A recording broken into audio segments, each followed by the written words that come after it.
The air in the high-security facility was thick with the acrid scent of ozone and burnt electronics, a metallic tang that clung to the back of my throat even through the respirator.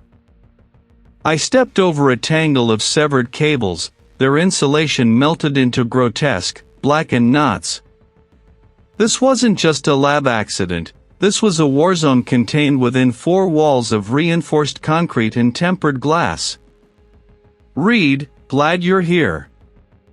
The lead detective, a man whose face was a roadmap of late nights and bad coffee, gestured vaguely at the devastation.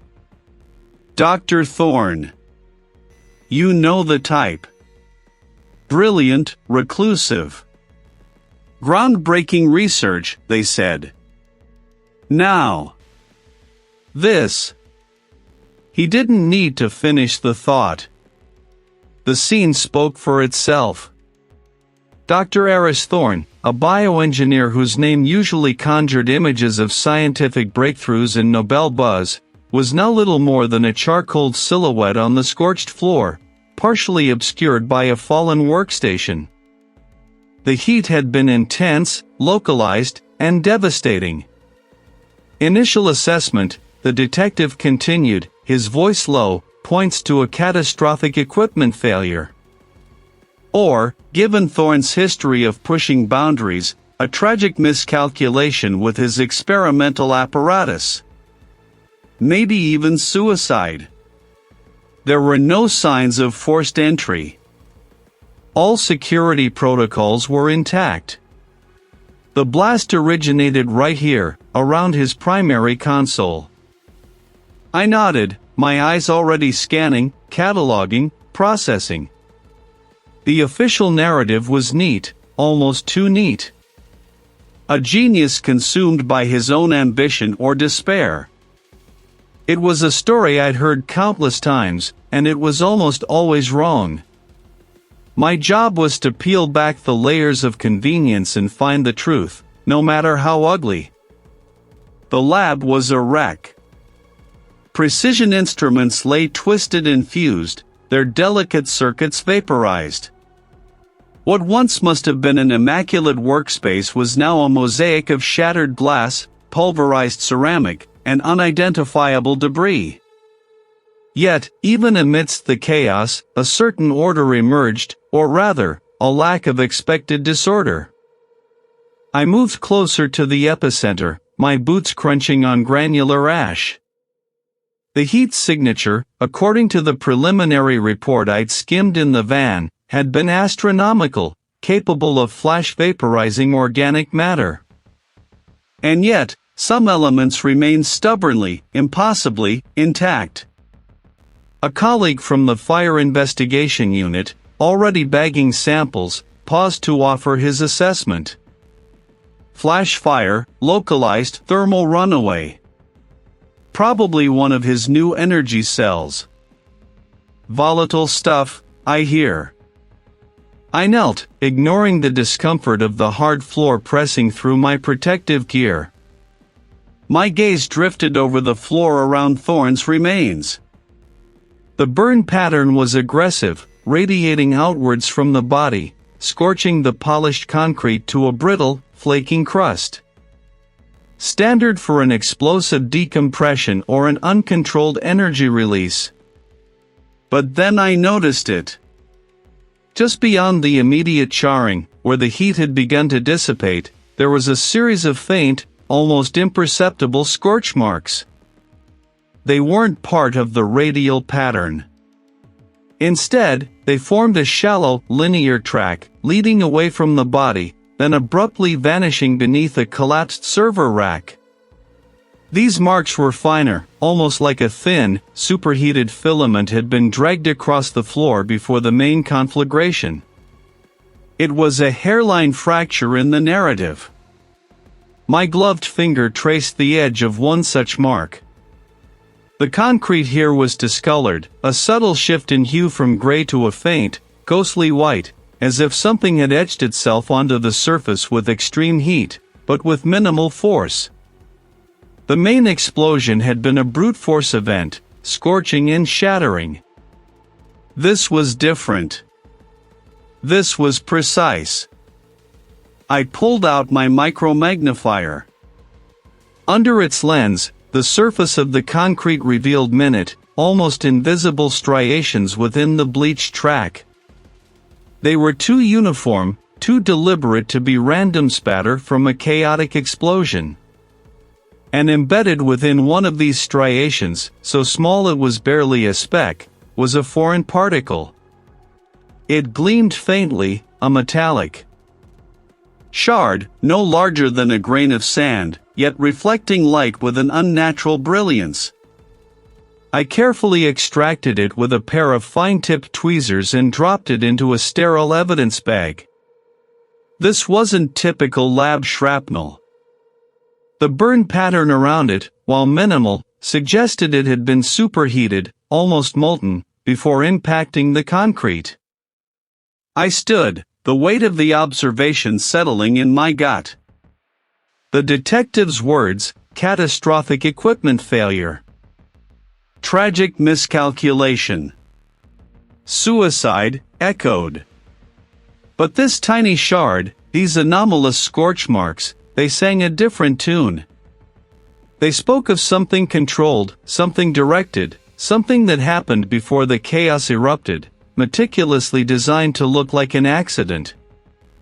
Someone hadn't just died in this lab, someone had been killed.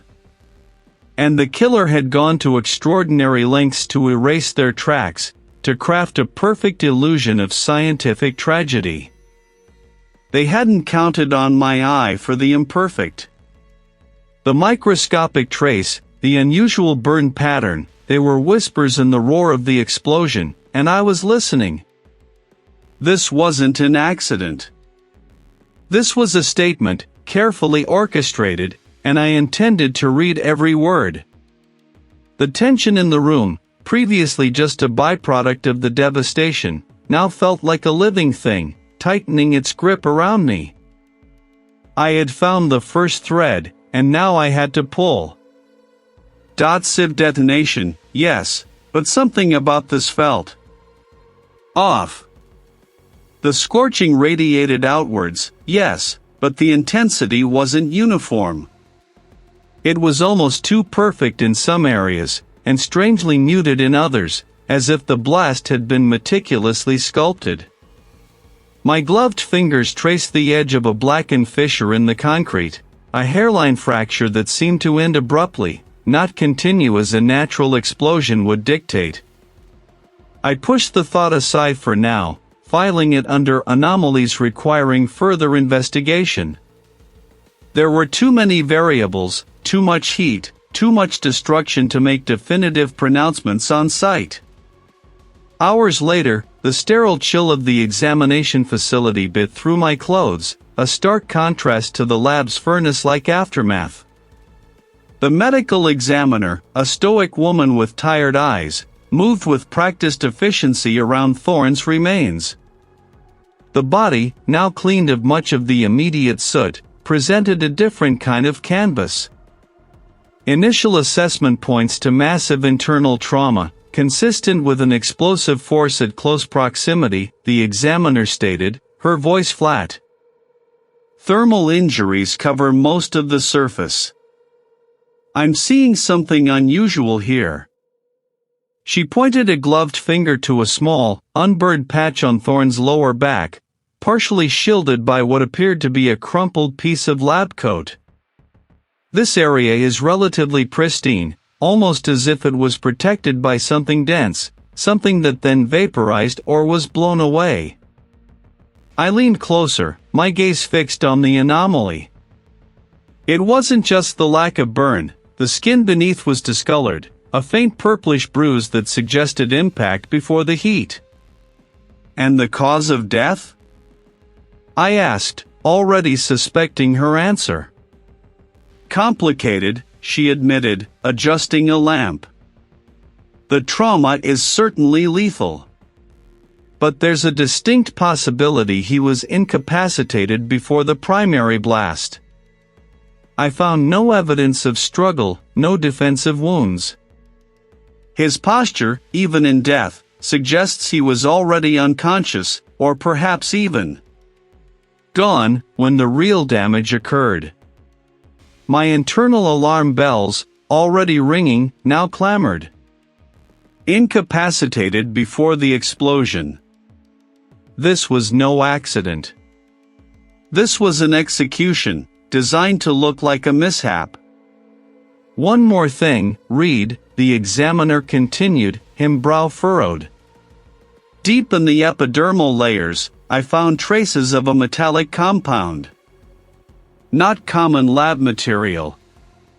It's an alloy I'm unfamiliar with, a mix of copper, zinc, and something else. Almost like a very old brass, but with a unique crystalline structure. Definitely not part of Thorne's bioengineering setup, not something you'd find in a high-tech research facility. And it's not on his clothes, only embedded in the skin of his left palm, as if he'd clutched something containing it. I felt a surge of adrenaline. A unique, non-lab-related trace element. This was my lead, the thread to pull. Can you get a full spectral analysis? Already on it, she confirmed. It'll take time, but I'll fast-track it. Back at the precinct, the lead detective, a gruff man named Henderson, had already started pulling initial interviews. His office reeked of stale coffee and frustration. We've got two names circling the drain, Reed, Henderson grunted, pushing a stack of files across his desk. A rival scientist from a competing firm. Real cutthroat type. Name's Vance.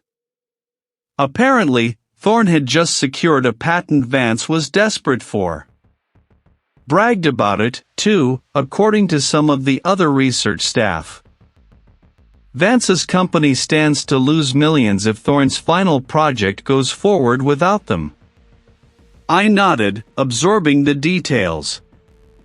Academic and corporate rivalries were always fertile ground. And the other? A former research assistant, a woman named Maya. Worked for Thorne for 5 years. Suddenly let go a few months back.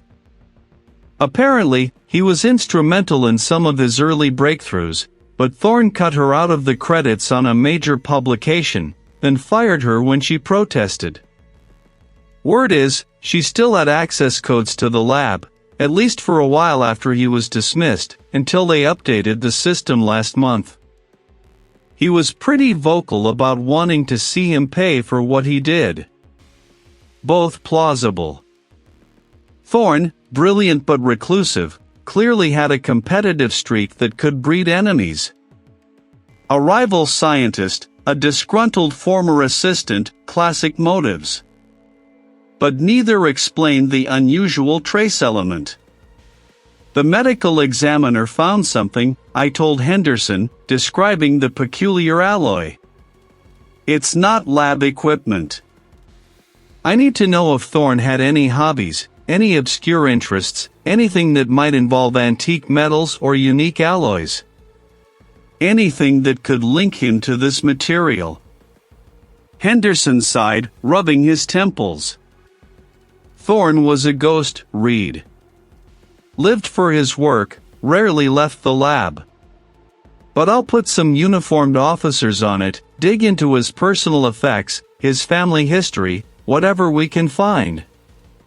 Hours later, the spectral analysis came back. The alloy was indeed unique, a specific blend of copper, zinc, and trace amounts of an incredibly rare earth element. The report suggested the composition was consistent with a specialized type of ceremonial bell or chime, not from any known industrial source, but from a particular region known for its ancient metallurgy. A region that had also housed a now-defunct institution with a long, convoluted history. My phone buzzed with a message from the medical examiner, got a hit on the trace element. Cross-referenced it with historical archives. It points to a specific type of metalwork used in the old records of the psychiatric hospital abandoned wing with old records. They used to have unique metal fittings, small decorative elements, on their administrative desks and certain archival boxes. Very obscure, but the elemental signature is a match. The name itself, Psychiatric Hospital Abandoned Wing with Old Records, was a mouthful, but the implications were clear. It wasn't a place of healing anymore, not for decades. It was a derelict archive, a repository of forgotten lies and forgotten information. Why would Thorne have touched something from there? Why would it be on his palm? The address led me to the city's forgotten industrial edge, a maze of crumbling brick and choked weeds. The psychiatric hospital abandoned wing with old records loomed, a skeletal edifice against the twilight sky. Broken windows stared like empty eyes, the once grand entrance now a gaping maw of splintered wood and corroded iron. A faint, metallic tang hung in the air, mixed with the damp scent of decay. I pushed through a warped side door, the hinges screaming in protest. Inside, dust motes danced in the sparse shafts of light filtering through the grimy windows. The air was thick and cold, carrying the weight of decades of disuse. Rows of decaying wooden shelves lined the walls, laden with what looked like forgotten files and boxes, their contents spilling onto the floor in an untidy cascade. This was no ordinary research lead. This was a dive into the forgotten, the buried. And something told me Thorne's secrets, and his killer's methods, ran deeper than anyone suspected. I had to find what he had touched, what he had held, that contained that specific, ancient alloy. And why it had led him to this forgotten place. The name itself, Psychiatric Hospital Abandoned Wing with Old Records, was a mouthful, but the implications were clear.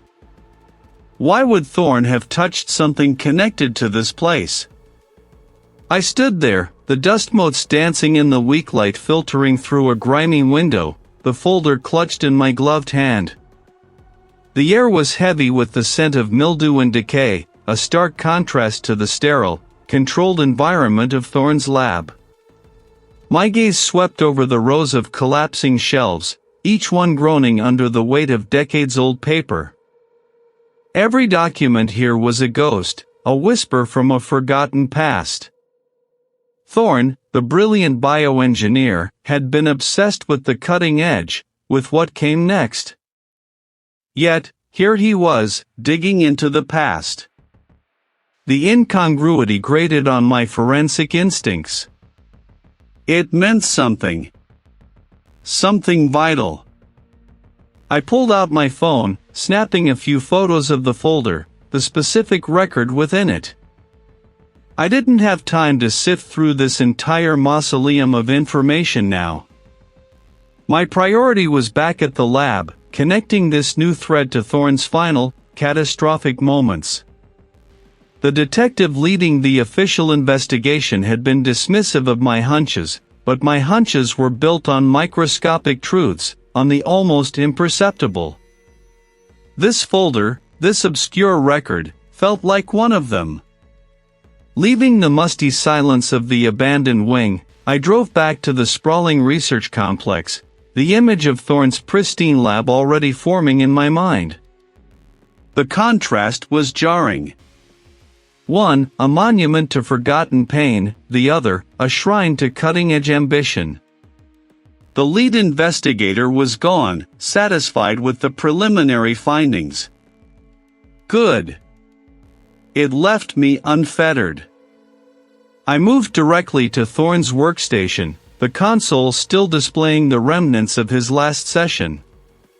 The data here was Thorne's lifeblood, his legacy, and potentially, his undoing.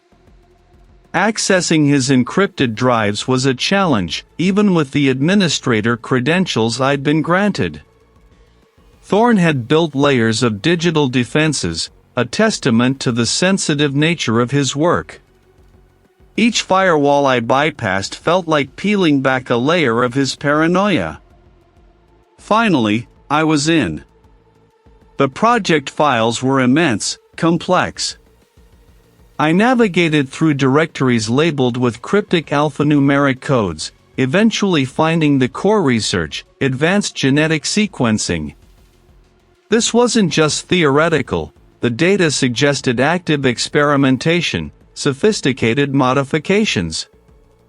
The implications settled like a lead weight in my gut. This wasn't just academic, it was world-altering. My fingers flew across the keyboard, sifting through lines of code, scanning logs. I was looking for anomalies, for anything that didn't fit Thorne's meticulous patterns. And then I found it, a series of recent, sophisticated data manipulations.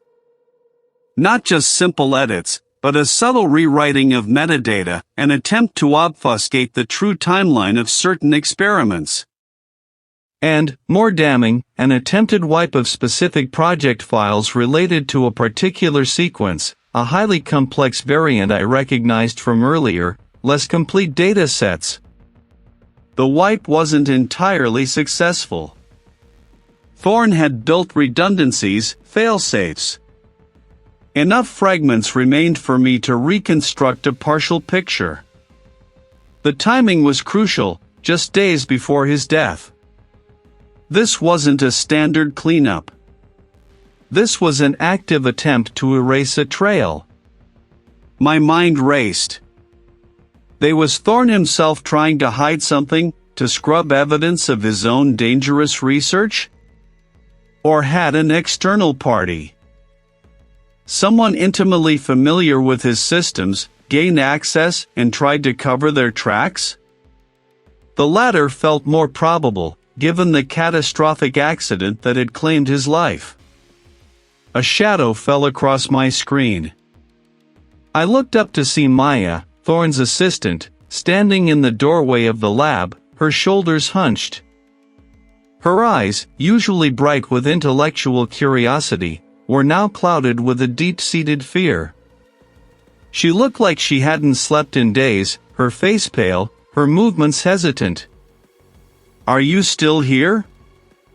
"Just trying to make sense of things, Maya," I replied, my gaze softening.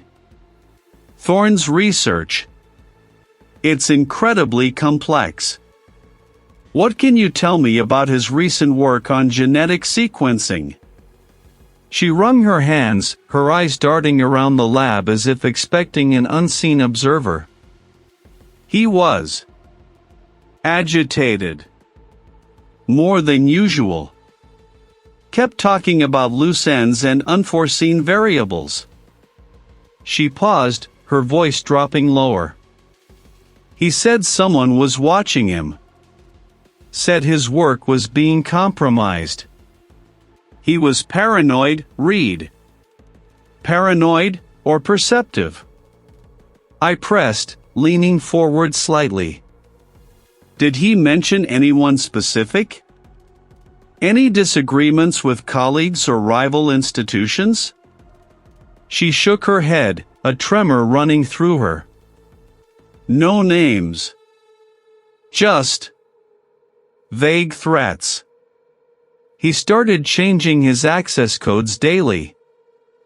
Double-checking everything. He even mentioned feeling like his own systems were turning against him. Her eyes met mine, wide and full of distress.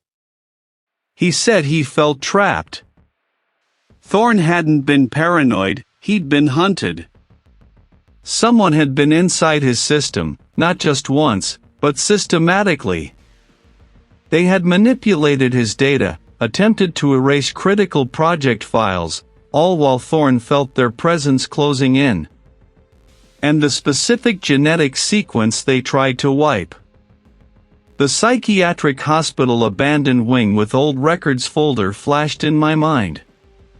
This wasn't just about Thorne's research, it was about the identity of the person who benefited from his death, and the lengths they would go to protect their secret.